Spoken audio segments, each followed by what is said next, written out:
अस्सलाम वालेकुम जी, मैं हूं मोहम्मद ज़ुबैर और 2 से 3 ख़बरें जो है वो इम्पोर्टेंट हैं जो कि डिस्कस करने वाली हैं। लेकिन अनफॉर्चुनेटली जो 2-3 ख़बरें हैं वो नेगेटिव हैं और कोई आवाम के हक़ में नहीं हैं। और फिर ख़ास तौर पर एक बुरी ख़बर सरकारी मुलाजमीन के लिए है। वज़ीर-ए-आज़म पाकिस्तान शहबाज शरीफ ने अपने ओहदे का हल्फ़ उठा लिया है और वो अब बाकायदा तौर पर पाकिस्तान के वज़ीर-ए-आज़म हैं। और आज उनका जो ऑफिशली पहला दिन है, आज उन्होंने वज़ीर-ए-आज़म हाउस जाकर अपनी ज़िम्मेदारियाँ संभाल ली हैं। तो सबसे पहली जो खबर है, सबसे पहला जो नोटिफिकेशन जारी किया गया है, सबसे पहला जो ऑर्डर जारी किया गया है वज़ीर-ए-आज़म शहबाज शरीफ की जानिब से, वो ये है कि जी सरकारी मुलाजमीन जिनको हफ्ते में 2 छुट्टियां हुआ करती थीं, उनकी जो छुट्टियां हैं उनको 2 से कम करके अब 1 कर दिया गया है। तो सबसे पहले तो बुरी खबर सरकारी मुलाजमीन के लिए है। 2 रोज़ कबल सरकारी मुलाजमीन बहुत ज़्यादा खुश थे कि शहबाज शरीफ जब वो इलेक्ट हुए तो उसके बाद उन्होंने अपनी पहली जो स्पीच थी पार्लियामेंट में, उसमें बहुत सारी उन्होंने अनाउंसमेंट्स की, जिनमें सबसे जो इम्पोर्टेंट थी वो सरकारी मुलाजमीन के लिए ये थी कि सरकारी मुलाजमीन की तनख्वाहों में 10% तनख्वाह जो है वो इजाफे का ऐलान कर दिया गया। और फिर इसी तरह पेंशनर्स की पेंशन में इजाफे का ऐलान किया गया और फिर बहुत सारे ऐलानात किए गए।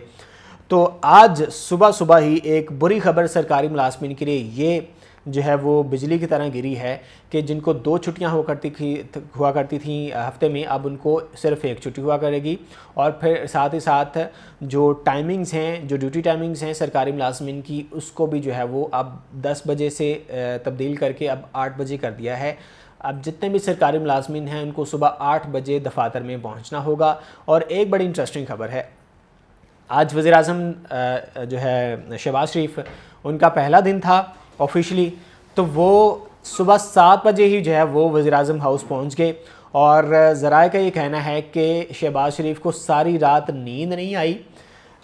वो कभी इधर करवट लेते रहे, कभी इधर करवट लेते रहे। और जिस तरह होता है ना कि हमारे बचपन में या अभी भी कभी ऐसा हो जाता है कि पता हो जी यार सुबह किसी ऐसी जगह पे जाना है, या सुबह ईद है, या कोई सुबह ऐसी मतलब बात हो कि हमें जिसका वो बड़ी बेसब्री से इंतज़ार हो कि यार सुबह बस जल्दी जल्दी सुबह हो जाए, और फिर हमें नींद नहीं आती, हम सारी रात करवट लेते रहते हैं, कभी इधर कभी इधर।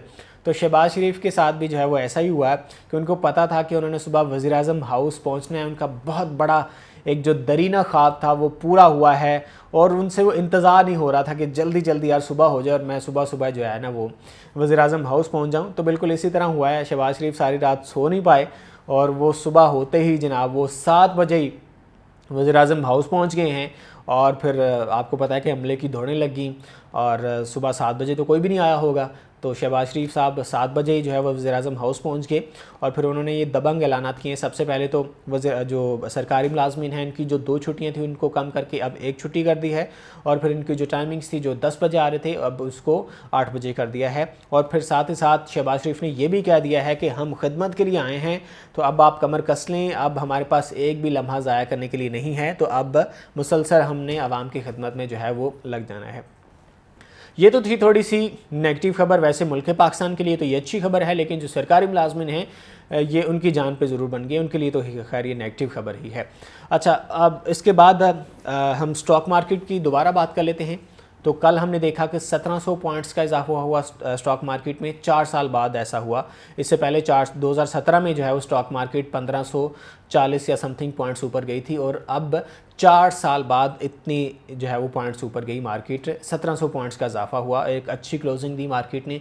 और आज फिर तकरीबन 250 पॉइंट्स मार्केट में इजाफा हुआ और आज जो है वो थोड़ी अप डाउन सूरत हाल ही चल रही है मार्केट में। मार्केट थोड़ी कम भी गई है, 250 पॉइंट्स नीचे भी गई है, लेकिन 250 पॉइंट्स ऊपर भी गई है। अब से कुछ देर कबल की जो ताज़ा अपडेट्स हैं उसके अकॉर्डिंग मार्केट में अभी जो है वो 100 पॉइंट्स का जो है इजाफा चल रहा है। और जो KSE 100 इंडेक्स है वो तकरीबन 40,000 से ऊपर ही चल रहा है। अच्छा, डॉलर की बात कर लेते हैं। डॉलर की कीमत में एक बार फिर जो है वो कमी हुई है। तो ये जो है वो कुछ इंपॉर्टेंट खबरें थी जो मैंने आज की वीडियो में आपसे डिस्कस करनी थी। तो ये जो है वो सारा कुछ। हाँ, एक चीज़ बड़ी इंपॉर्टेंट मैं भूल गया।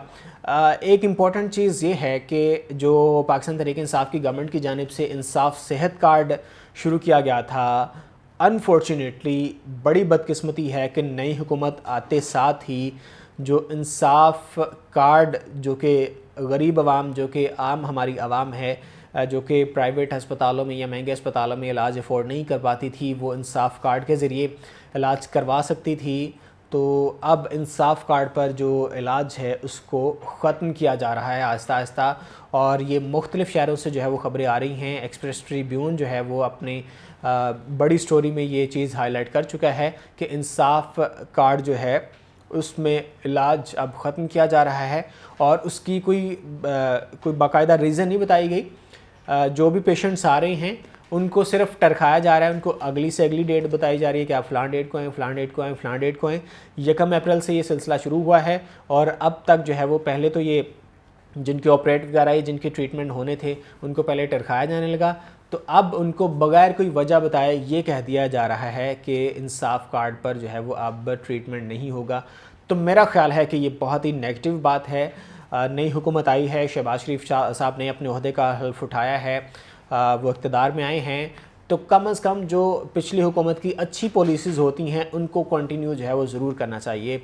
जिस तरह हर हुकूमत में होता है कि सबसे पहले जो है वो जो पिछली हुकूमत के मंसूबे होते हैं उनको तो जो है वो सबसे पहले बंद किया जाता है ताकि आवाम जो है वो मुस्तफ़ीद हो रही थी वो ना हो सके, और फिर उस प्रोजेक्ट को अपने नाम से जो है वो मुंसलिक करके तो फिर अपनी जो है वो PR बनाई जाती है।